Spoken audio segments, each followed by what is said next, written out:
Yo creo que Dios tiene un plan para cada uno de nosotros, ¿viste? Yo soy muy creyente de Jesús y nada, soy testigo de que Dios puede obrar en la vida de las personas, ¿viste?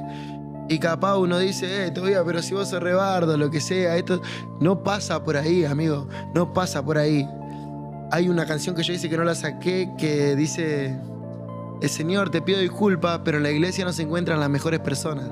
Yo prefiero adorarlo, buscarlo y amarlo en cualquier otra zona. Úngeme de ti, sálvame de mí.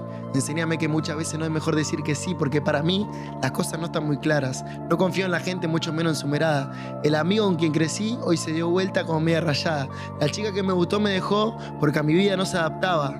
Y así puedo contarte miles de traiciones, miles de cortes, no de faca, menos de espada. Pero si de algo estoy seguro, es que yo soy hijo tuyo y mi vida está salvada. Oh, amén. Sí, amén.